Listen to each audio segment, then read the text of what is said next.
Il y a un truc que je veux que tu comprennes aujourd'hui. Mais comme c'est la morale de mon histoire, il faut que tu écoutes jusqu'à la fin. Tu le sais très certainement, j'ai été négociatrice dans l'immobilier, j'ai aussi travaillé dans les prêts immobiliers et c'est comme ça que je suis devenue directrice d'agence immobilière. Je t'explique. Donc j'ai fait une pause dans l'immobilier puisque comme certains d'entre vous, vous savez que des fois on peut en avoir ras-le-bol du métier.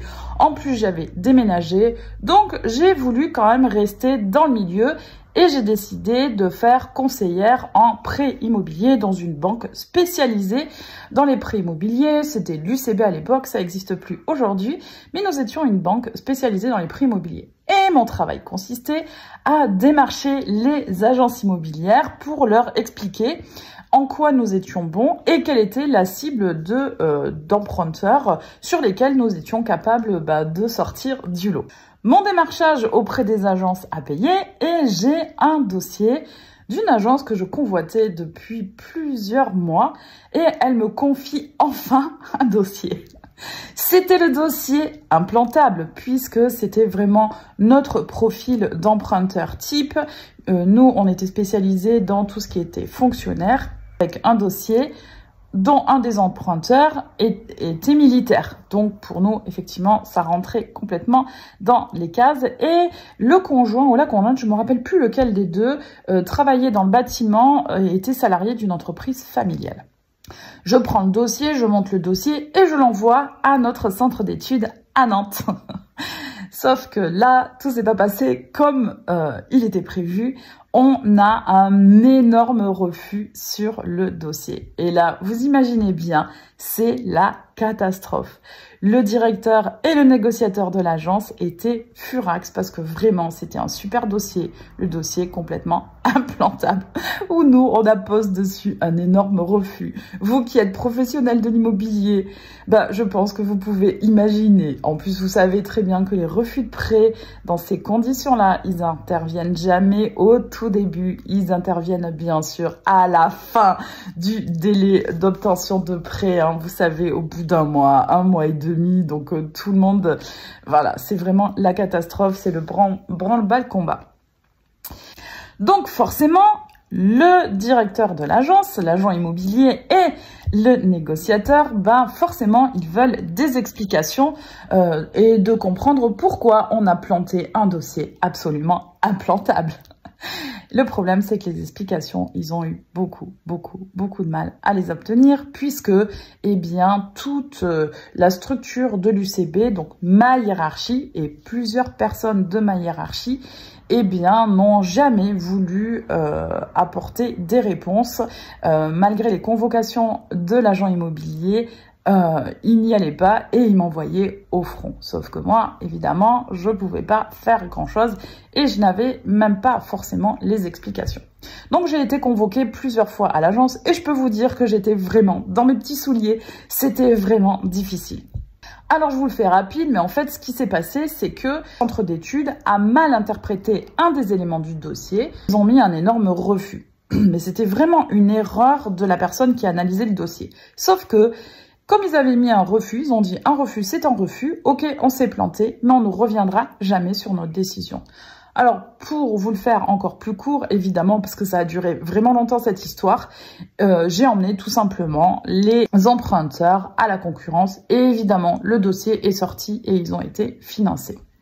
Donc c'est une histoire qui se termine pas si mal, mais le plus dingue dans cette histoire, c'est que c'est comme ça que j'ai obtenu le poste de directrice de cette agence immobilière.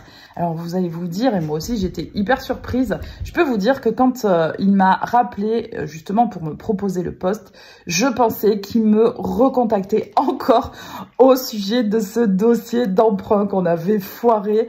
Et là je peux vous dire que j'en avais vraiment marre, j'étais au bout de ma vie. J'ai dit non, c'est pas possible, il va pas encore me demander des explications sur cette histoire. J'étais vraiment très mal et vous imaginez bien ma surprise quand il m'a proposé le poste de direction. Et en fait, il m'a dit, écoutez Stéphanie, ok, le dossier a été planté, c'est un truc inadmissible que je ne comprendrai vraiment définitivement pas. Mais par contre, vous, votre attitude, la façon de gérer ce dossier super difficile, franchement, je suis suis conquis. Je cherchais depuis longtemps une directrice d'agence, je ne trouvais pas. Et voilà, en fait, c'est vous que je veux dans mon agence immobilière. C'est quoi la morale de cette histoire? Eh bien, c'est très souvent, vous êtes vraiment... Et c'est normal, hein, parce que je peux vous dire que moi j'ai souffert. À chaque fois qu'ils me convoquaient, je peux vous dire que j'en ramenais pas large, même si je faisais façade, évidemment. Mais à l'intérieur de moi, c'était l'horreur, je vivais l'enfer.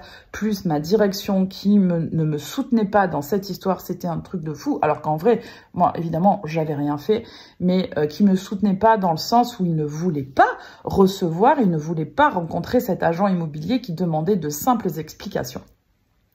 Et en fait, ce qui compte, et c'est ça que je veux que vous compreniez aujourd'hui, ce qui compte, c'est pas le résultat des choses. Et effectivement, vous pouvez faire une vente, sortir un dossier difficile, mais vous pouvez aussi avoir des situations compliquées comme ça, où en fin de compte, vous n'obtenez pas le résultat que vous voulez. Mais sachez que ce que vont retenir les gens, c'est la façon dont vous gérez les choses. Et c'est ça que vous oubliez un petit peu trop souvent. Et là, ce que je veux que vous compreniez, c'est que très souvent, vous êtes un petit peu frustré quand un confrère un petit peu en mode requin va l'emporter sur une vente. Mais ça ne veut pas dire derrière qu'il a fait une bonne relation client. Ça ne veut pas dire que le client, ça va être de lui dont il aura envie de parler. Et pour vous, si vous êtes planté sur une estimation, si vous êtes planté sur un dossier, si vous n'avez pas réussi à vendre le bien que vous aviez en commercialisation, eh bien, dites-vous que ce qui compte avant tout, c'est la relation que vous avez été capable de construire avec votre vendeur ou avec votre acheteur, parce que les problématiques peuvent arriver aussi du côté des acheteurs. Mais c'est surtout ça qui est important à retenir.